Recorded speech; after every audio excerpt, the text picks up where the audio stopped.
بسم الله الرحمن الرحيم. الحمد لله الذي أنزل على عبده الكتاب ولم يجعل له عوجا قيما لينذر بأسا شديدا من لدنه ويبشر المؤمنين الذين يعملون الصالحات أن لهم أجرا حسنا ماكثين فيه أبدا وينذر الذين قالوا اتخذ الله ولدا ما لهم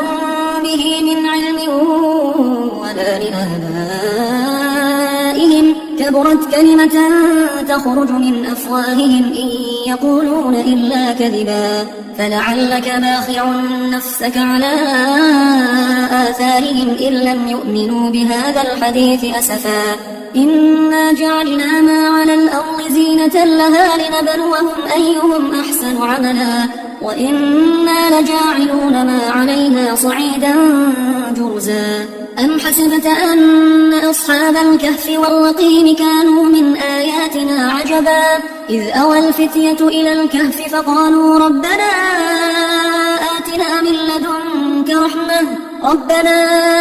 آتنا من لدنك رحمة وهيئ لنا من أمرنا رشدا فضربنا على آذانهم في الكهف سنين عددا ثم بعثناهم لنعلم أي الحزبين أحصى لما لبثوا أمدا نحن نقص عليك نبأهم بالحق إنهم فتية آمنوا بربهم وزدناهم هدى وربطنا على قلوبهم إذ قاموا فقالوا ربنا رب السماوات والأرض لن ندعو من دونه إلها لقد قلنا إذا شططا هؤلاء قومنا اتخذوا من دونه آلهة لولا يأتون عليهم بسلطان بين فمن أظلم ممن افترى على الله كذبا وإذ اعتزلتموهم وما يعبدون إلا الله فأووا إلى الكهف ينشر لكم ربكم من رحمته ويهيئ لكم من أمركم مرفقا وترى الشمس إذا طلعت تزاور عن كهفهم ذات اليمين وإذا غربت تقرضهم ذات الشمال وهم في فجوة منه ذلك من آيات الله من يهد الله فهو المهتد ومن يضلل فلن تجد له وليا مرشدا وتحسبهم أيقاظا وهم رقود ونقلبهم ذات اليمين وذات الشمال وكلبهم باسط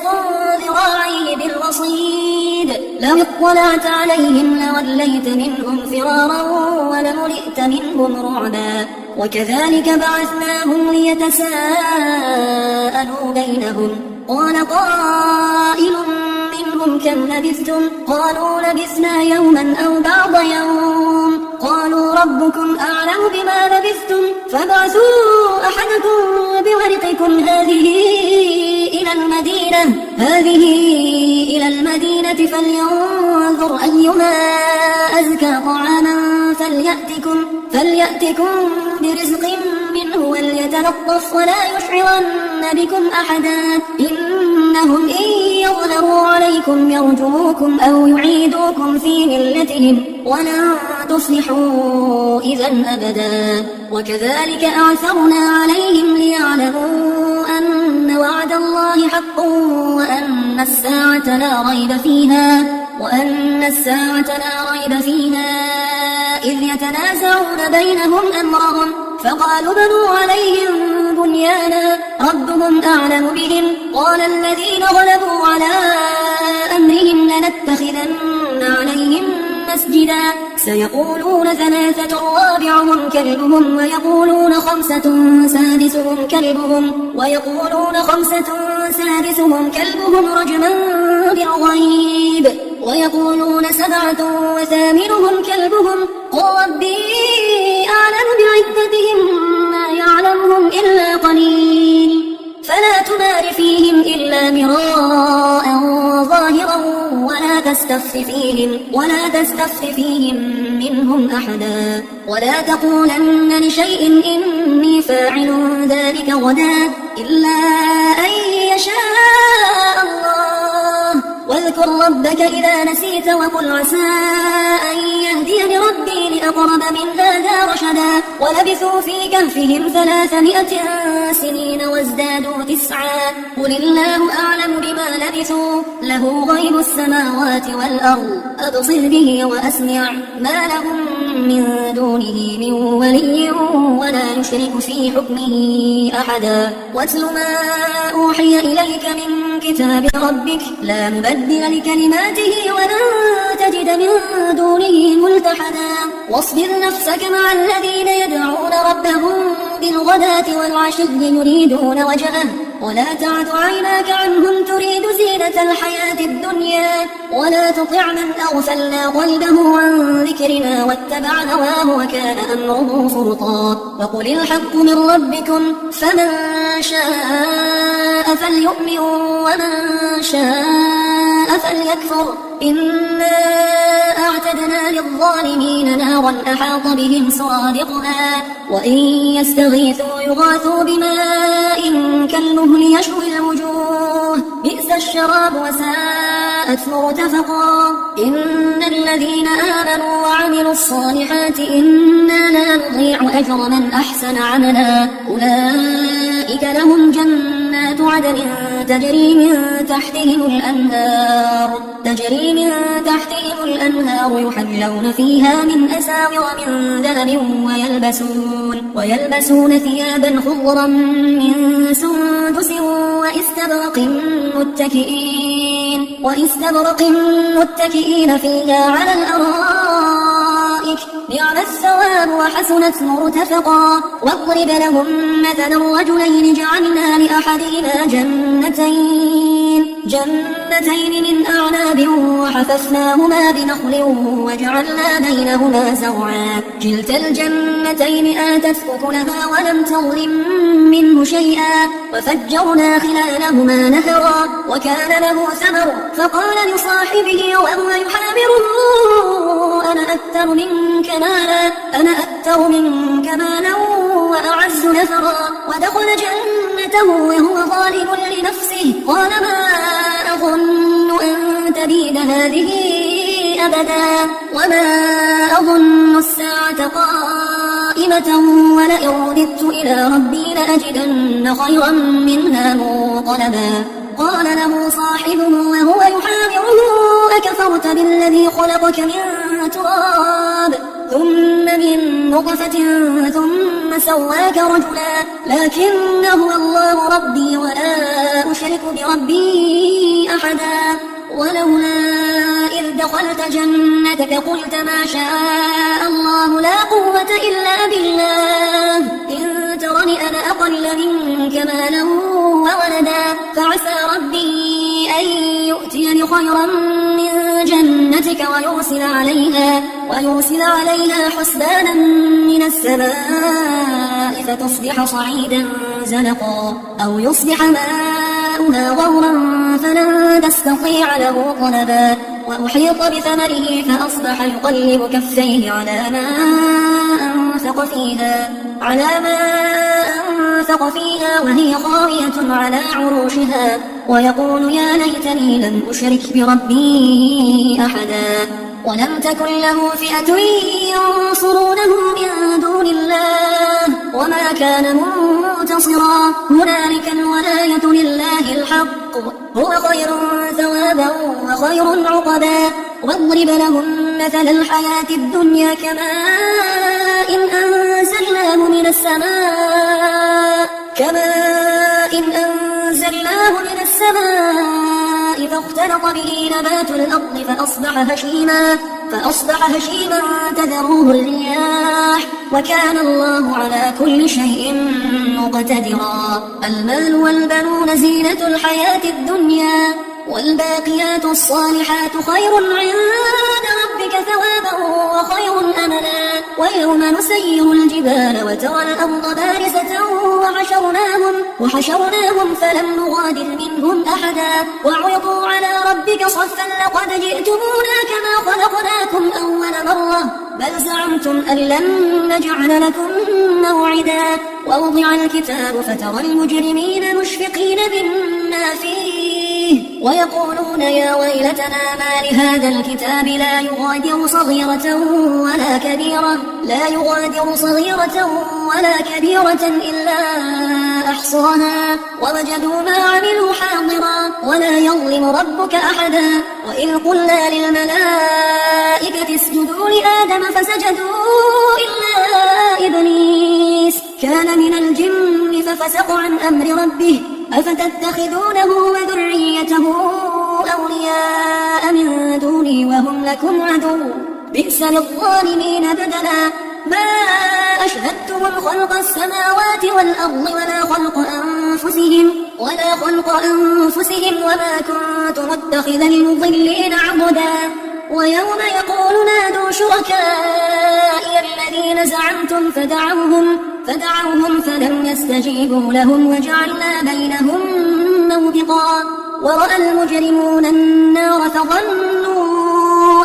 أنهم مواقعوها ولم يجدوا عنها مصرفا ولقد صرفنا في هذا القرآن للناس من كل مثل وكان الإنسان أكثر شيء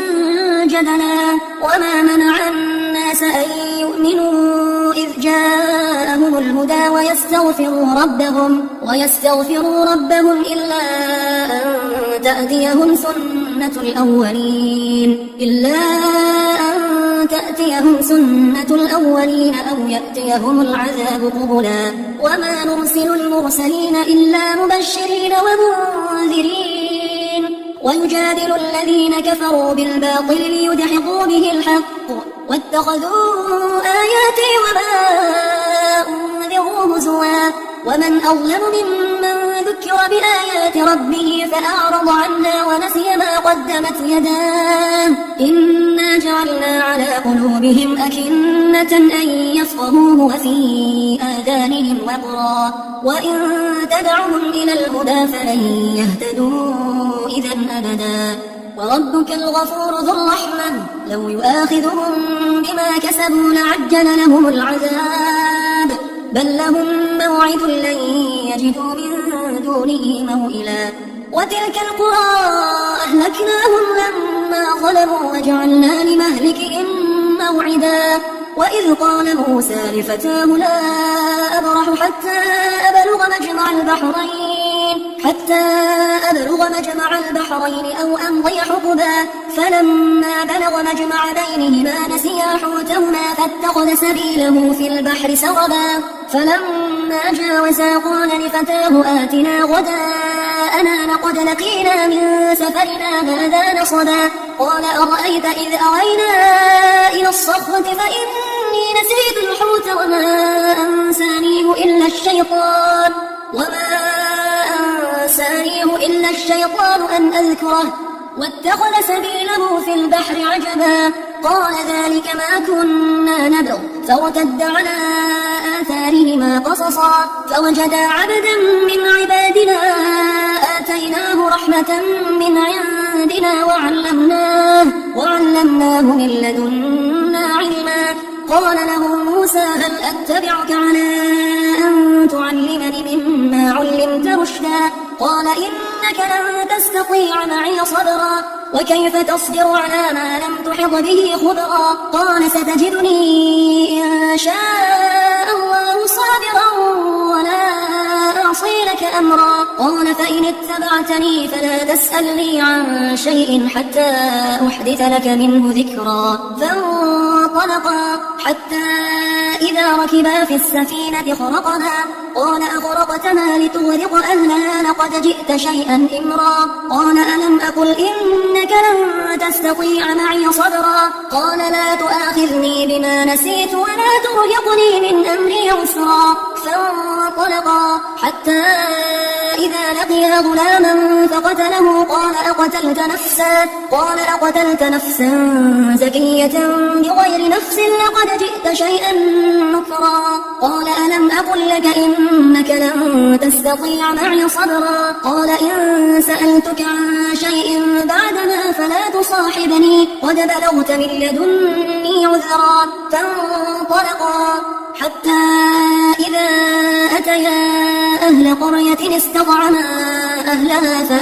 فأبوا أن يضيفوهما فوجدا فيها جدارا يريد أن ينقض فأقامه. قال لو شئت لاتخذت عليه أجرا. قال هذا فراق بيني وبينك سأنبئك بتأويل ما لم تستطع عليه صبرا. أما السفينة فكانت لمساكين يعملون في البحر فأردت أن أعيبها وكان وراءهم ملك يأخذ كل سفينة غصبا. وأما الغلام فكان أبواه مؤمنين فخشينا أن يرهقهما طغيانا وكفرا فأردنا أن يبدلهما ربهما خيرا منه زكاة وأقرب رحما. وأما الجدار فكان لغلامين يتيمين في المدينة وكان تحته كنز لهما وكان أبوهما صالحا فأراد ربك أن يبلغا أشدهما ويستخرجا كنزهما رحمة من ربك وما فعلته عن أمري ذلك تأويل ما لم تستطع عليه صبرا. ويسألونك عن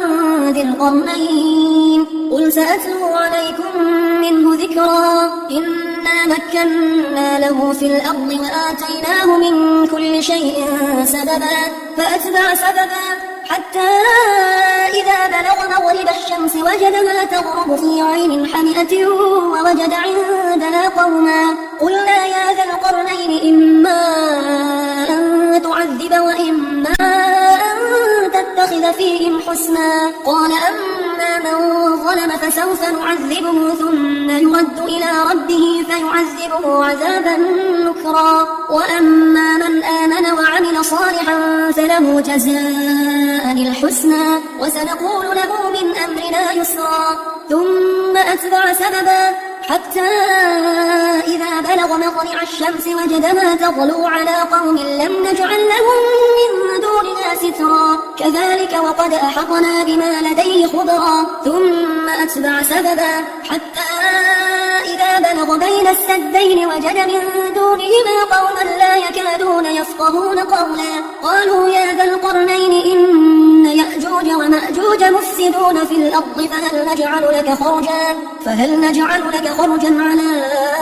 أن تجعل بيننا وبينهم سدا. قال ما مكنني فيه ربي خير فأعينوني بقوة أجعل بينكم وبينهم ردما. آتوني زبر الحديد حتى إذا ساوى بين الصدفين قال انفخوا حتى إذا جعله نارا قال آتوني أفرغ عليه قطرا. فما استطاعوا أن يظهروا وما استطاعوا له نقبا. قال هذا رحمة من ربي فإذا جاء وعد ربي جعله دكا وكان وعد ربي حقا. وتركنا بعضهم يومئذ